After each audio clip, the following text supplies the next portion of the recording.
It's 98.1 Lagos, Nigeria world. Here we are. It is gone past 7:30, and this is Freshly Pressed on Smooth Breakfast. I'm Sope Martins, and for the next half hour or so, I have got Ikemesit Effiong in to analyze the stories with me. Good morning, Ikemesit. How are you? Morning, Choco. Morning, Lagos. I'm good. I'm good. Apart from the fact that you made me wake up early, I'm good. This happens every single Friday, Ikemesit. At some point, you will have to get used to it, just like we will have to get used to the floods and figure out ways to deal with them. Wait, me and the floods in the same sentence. Okay, that's a good way to start. Continue. What can I do? What can I say? People, we are already streaming live up on youtube.com/smooth981FM Lagos. If you would like to watch what happens as we speak, then go ahead and join the live chat as well and leave your comments on the stories. You can also send WhatsApp messages to 0809 4440981 or leave your comments on Twitter using the hashtag freshlypressed981 as we get into the stories. Now, the first story we're going to take is something that I saw in the Guardian newspaper yesterday evening, and now we'll be taking it from the Punch, actually, which came out earlier. So Punch says, and the headline reads, Nigeria says 133 million citizens are living in poverty. Now, it comes to this a new kind of poverty that we're going to talk about. So we heard from the National Bureau of Statistics, which disclosed this number yesterday in its first National Multidimensional Poverty Index report. So Ikemesit, what exactly does it mean to be multidimensionally poor, and how worried should we be that 63% of Nigerians have been labeled and categorized as being so? Okay, so a multidimensional poverty has to do with poverty that is measured across a broad category of indicators. So traditionally, people tend to think of poverty just in the sense of financial, deprivation, right? But what the NBS and a host of other partners, right, including the United Nations, amongst others, did with the NPI was they calculated multidimensional poverty across 5 components. So health, access to good healthcare. Living standards is where, the financial component comes in. Education, access to and the quality of education, right? That one has access to. Security, and then also unemployment, which is where the second aspect of the second financial bucket, right, is in.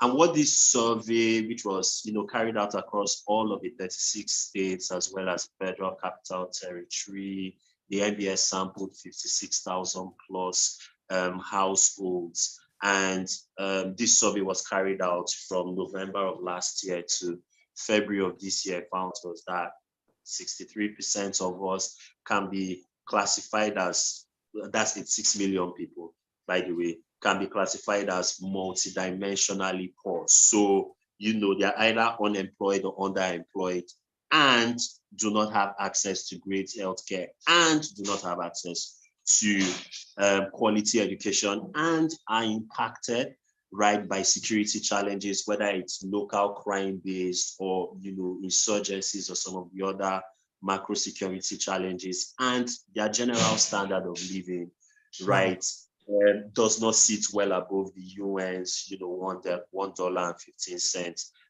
bracket. So it's a really comprehensive picture of poverty in Nigeria, and it clearly shows, right, that the total head number is 133 million people.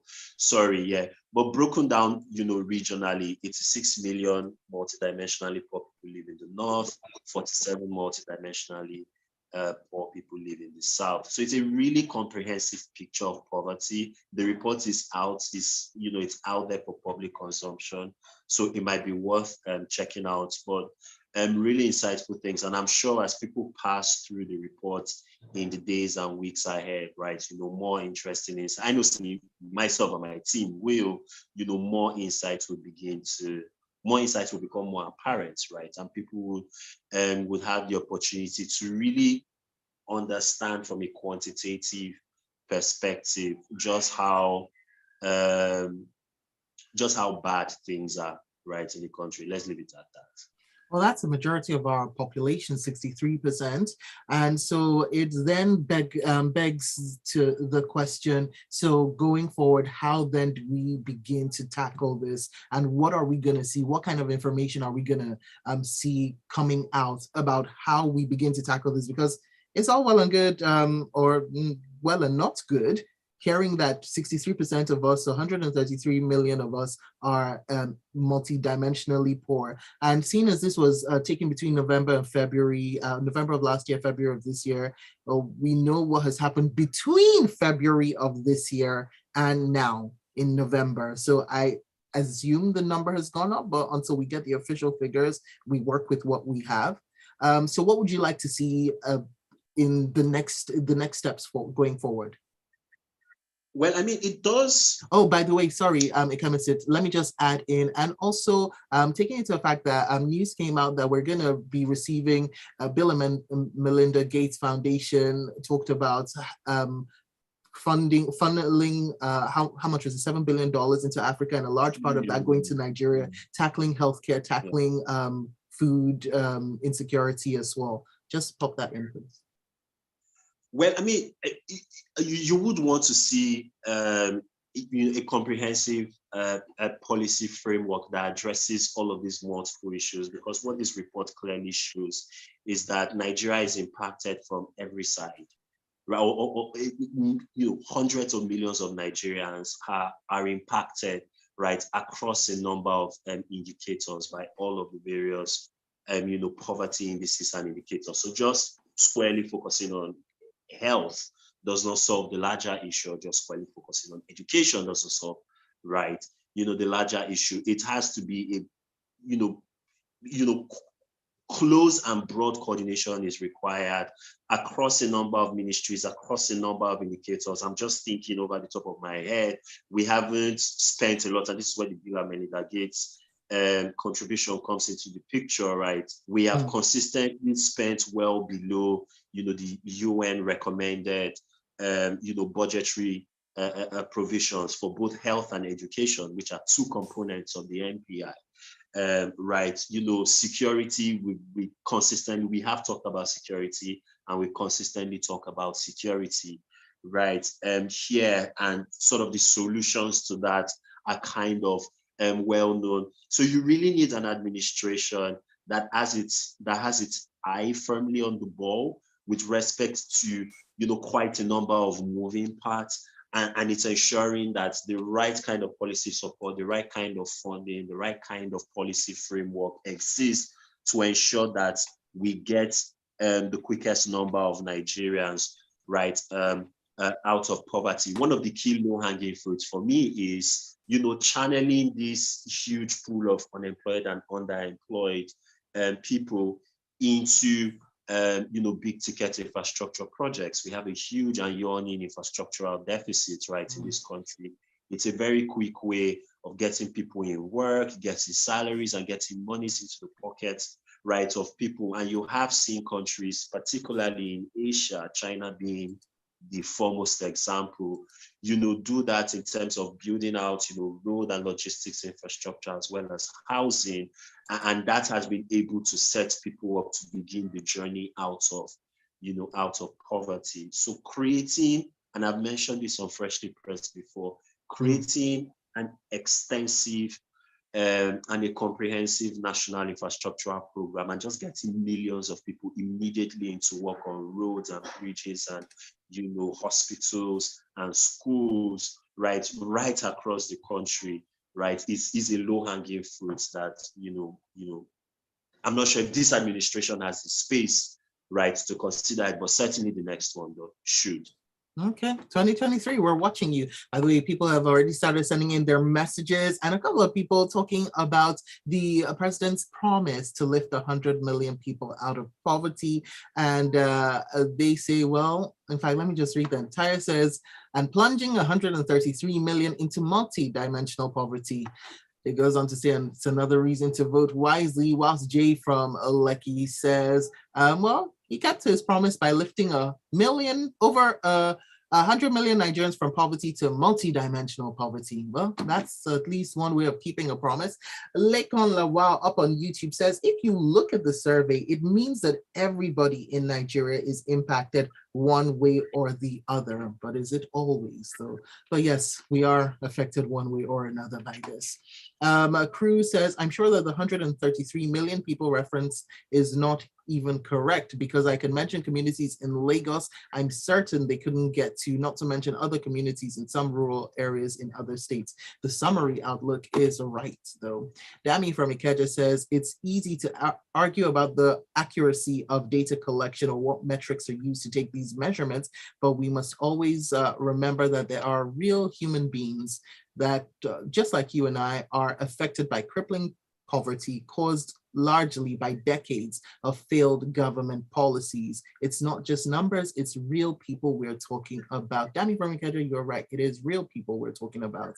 And Ikemesit, Dami says, by the way, I wake up every day before you, Ikemesit. You'll be fine.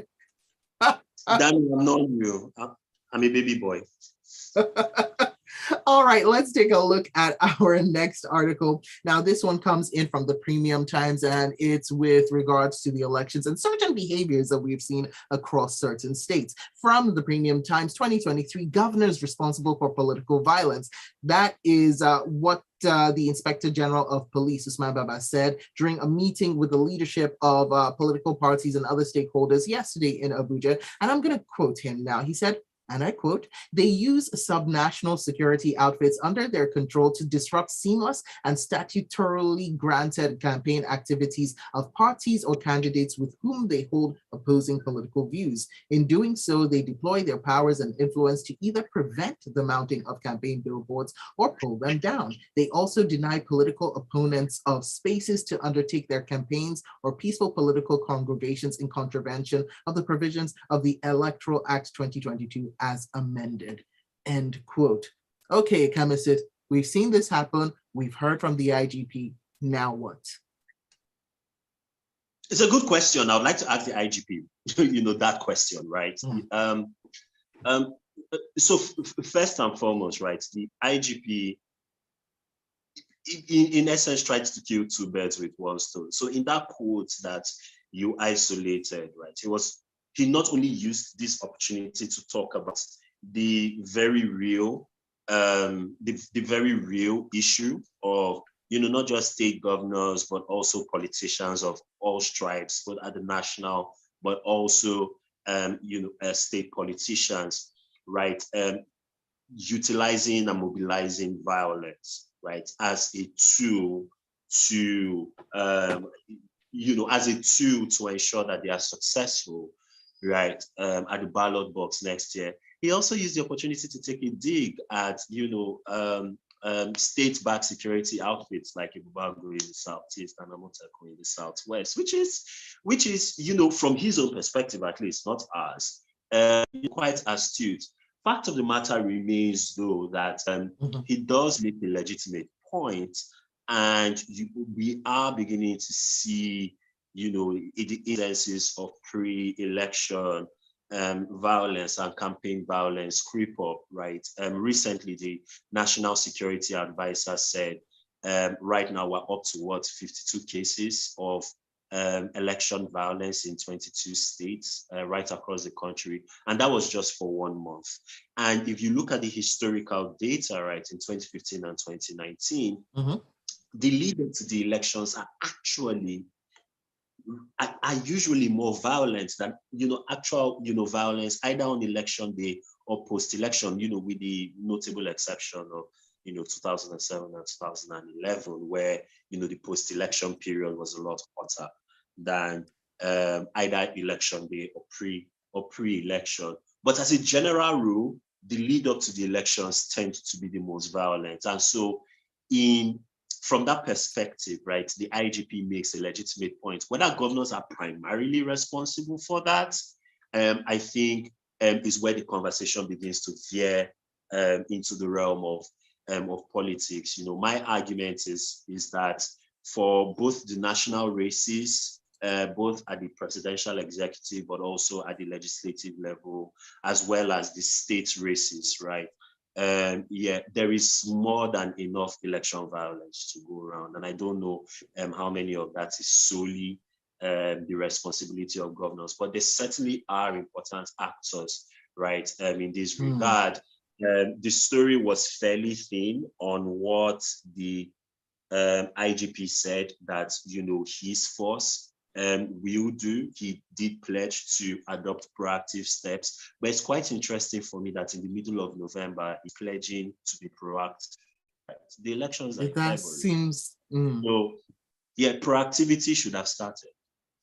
That's where I will leave it. Yes, that, I think just that quick wondering is making people think.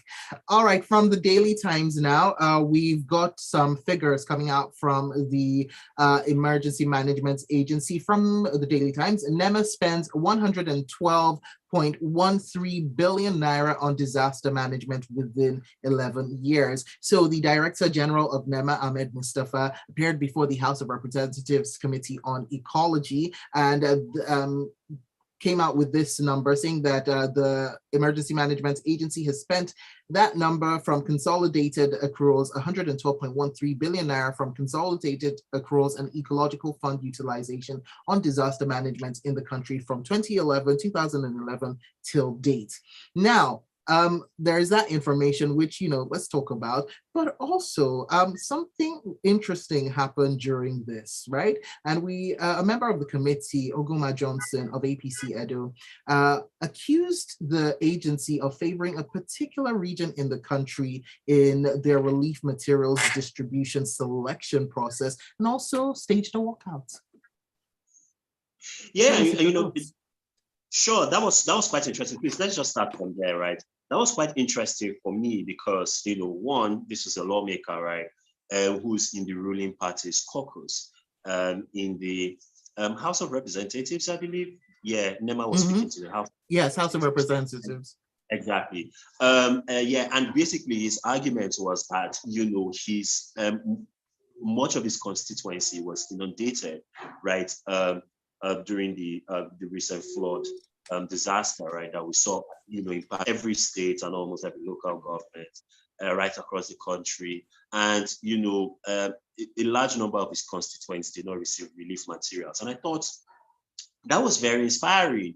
You don't see a lot of, or at least not in this part of the world, you don't see a lot of legislatures actually stand up for the narrow interest of their constituents. And I found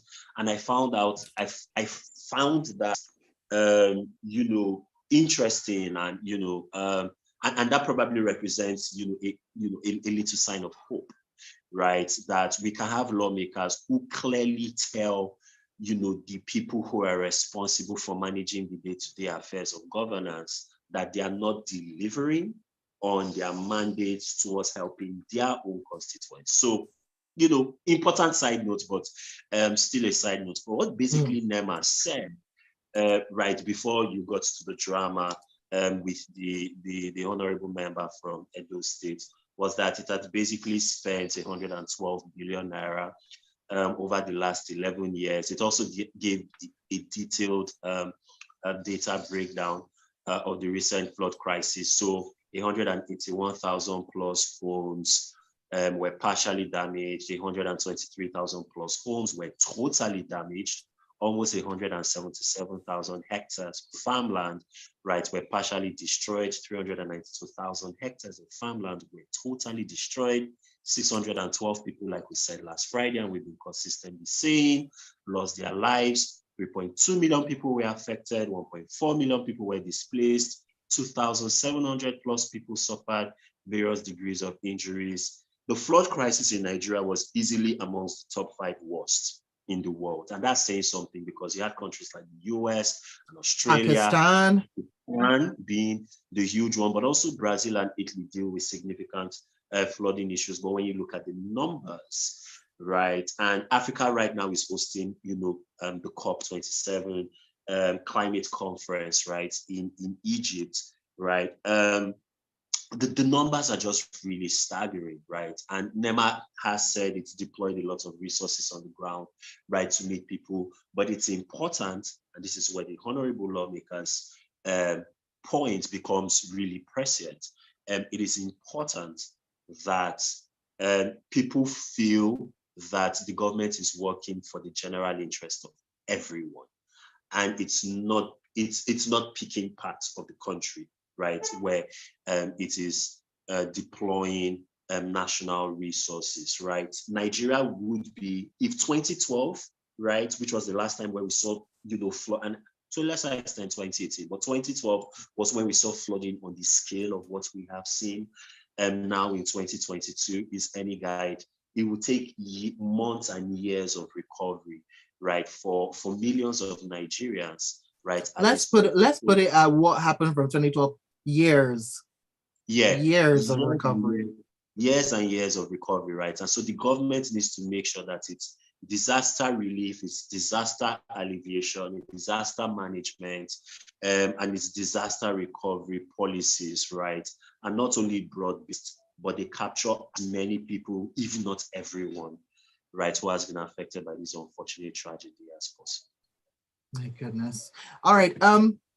This next article comes in from the Premium Times. Africa could prevent 880,000 deaths yearly by tackling air pollution and climate change. This is according to an integrated assessment of air pollution and climate change for sustainable development in Africa, which was released by the Climate and Clean Air Coalition, the United Nations Environmental Program, and the African Union Commission, showing that if African leaders act across 5 key areas: transport, residential, energy, agriculture, and waste, to fight climate change and prevent air pollution and protect human health, then we can see these numbers by 2063, I think it was. I'll just confirm. Yeah, 880,000 deaths by 2063. So yeah, Ikemesit, especially considering the fact that we've seen COP27 being held in Sharm el Sheikh this year, and there's been a lot of focus on Africa and the rest of the developing countries and what we can do, with even Brazil's president-elect Lula Inácio da Silva saying that what he wants to show is that countries can grow sustainably while taking sustainably and not affecting the environment. Just give me your thoughts on this. There's a lot of play right now when it comes to the environment and Africa. Yeah, indeed, right. And what a lot of African countries have been saying at various UN as well as international forums, and they've said it here, right? At COP27 in Sharm el Sheikh, like you said, they said it last year, right? At the last COP, is that Africa has not been a major contributor to climate change. So Africa should, in effect, be exempt from the most aggressive efforts at mitigating climate change. And what basically this report, as well as lots of people, right, especially in civil society and civil society within Africa, have said is that there are key things that African countries can start doing, call them low-hanging fruits, things like, upgrade transport infrastructure, deal with how we consume and how structure residential areas, how we produce and utilize energy. Lula, who you mentioned, right, wants to ramp up the contribution of hydropower the contribution of hydropower to Brazil's energy mix, right? I think, to north of 80% by the time he leaves office. Right now, it's at 64%. How we grow our food, so agriculture, much of Africa still practices, not just subsistence farming, but some of the more polluting aspects of subsistence farming. You think shifting cultivation, right, and bush burning and all of those things, and also waste management. So those are sort of the 5 low-hanging fruits that this report says that if African countries begin to reorient along, cleaner energy, as well as cleaner forms of, of energy and waste and agricultural and residential and transport management. We can save and we can prevent up to 880,000 premature deaths by 2063. We can reduce our carbon emissions, right, by more than half, methane emissions by more than 70%, nitrous oxide emissions, which are some of the most polluting, right, emissions by 40%. My point is, I don't think Africa should be making the argument that because we haven't contributed a lot to climate change, that we should then basically make our own imprints in the sands, right, of altering the Earth's climate in ways that we are already beginning to see. We literally talked about this in our last story. Is disproportionately affecting lives. Africa will be the most climate impacted continent, multiple studies have shown. So whether we are contributors or not, right, the air does not need a visa, right, to go across international boundaries. Very true. Climates don't apply for passports. So Africa can be at the forefront of showing, just like Mula said, that there are more sustainable ways to grow and develop. And I think we should take up that challenge. Now, I love what you've just said, but a quick question that I wanted to ask. So we heard from the president of the African Development Bank, Dr. Ikemesit Effiong, who also talked about how, in his opinion, Africa deserves the right to use natural gas reserves. And it does speak to a little bit of what you said, that just because we're not contributing as a continent towards the larger numbers that we've seen and the growing climate change doesn't give us the the mandates to then go forth and pollute. But then again, when we look at development and the kind of development that we're trying to get to as a country and as a continent, and considering Nigeria's large gas reserves, what do you say to his assertion? I mean, in the short term, right, fossil fuels will remain an important part of not just our energy mix, but the global energy mix, right? The Russia-Ukraine war has seen countries like Europe, which just last year, right, and the year before, were making these ambitious commitments to be, carbon neutral France, right, for example, had one of the most ambitious proposals where they wanted to go carbon neutral by 2030. Norway wanted all cars sold within its territory, right, by 2035 to all be to all be powered by renewable energy, or to all be electric, right? And so all of them are now for gas, right? Because Russia did what it did in Eastern Europe. So gas is not going away. Gas will not go away, right, in the short term. And so there are still spaces, for Nigeria and other African countries that have these huge gas reserves to utilize them. But like I also like to, point out, there was a time in the history of the world's development where steam and coal and even whale oil, so we're killing whales to use their oil to make electricity, to power lamps, in the early stages of the Industrial Revolution. A lot of those things, maybe less with coal, but coal is certainly being phased out, but certainly with whale oil. Those things have largely been phased out. And so there's nothing to say that we will continue to remain in this gas and oil and fossil fuel based regime. What Africa shouldn't do is, in the process of winning an argument, right, lose the debate. We can have a conversation of how we can continue to grow our economies and get hundreds of millions of Africans and Nigerians out of poverty within this fossil fuel paradigm, while also preparing for where the world is clearly, right, heading to. Solar capacity doubles in some years, triples on a year-on-year basis. Africa is predominantly tropical or subtropical. We've got huge, solar and renewable energy potential. The world's single largest solar generating facility just came online in Morocco, for example. So,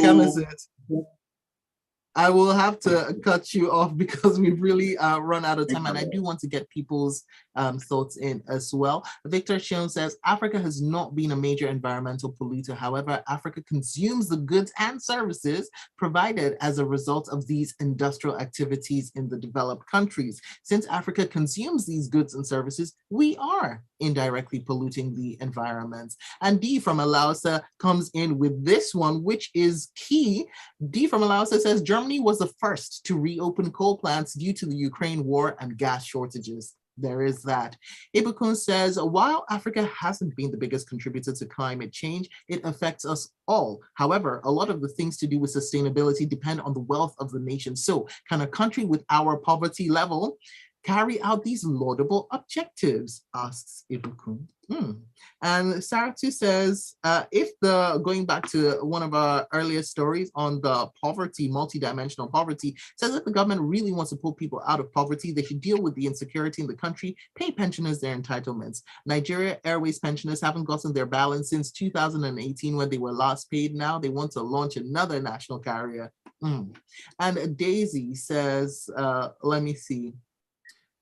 God has blessed our land to cultivate all that we need, and yet we're misusing it and still staying poor. How can River State be third on a poverty scale whilst it's an oil-producing state?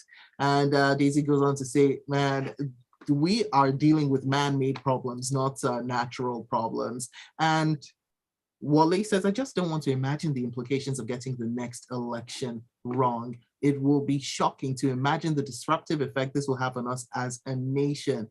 If we want to be a nation of going concern, we have no other option but to get it right. And I'll take this last one. Gilbert Musa from Festac says, like what Dami from Ikeja said, failure of government policies over decades is one of the causes of our present state of poverty in Nigeria. This can be traced to the Labour Congress protests in May 1981 during the austerity era in Shagari's era to Babangida's regime in 1988-89 to Abacha's regime in 94 and 95 till our present administration and government. All right. On that note, we end. Thank you so much for sending your messages and joining the conversation. And keep the conversation going with @Judge Ike. That is Ikemesit Effiong. He is up on Twitter. He likes to post all sorts of information there, so make sure you find him. Well, you know, there was problems with Twitter this morning for me. I don't know if there were any problems with you guys, but while Twitter is still going, @Judge Ike. Yes, Ikemesit, there were. I was trying to search and it was like, sorry, can't. No, it's not happening. A lot of things just started disappearing from my screen. Yeah, they did. All right, Ikemesit, it's been an absolute pleasure. We'll speak on social media. We'll speak on Twitter @Judge Ike. All right. Till then, you can go back to sleep now and have a fantastic week.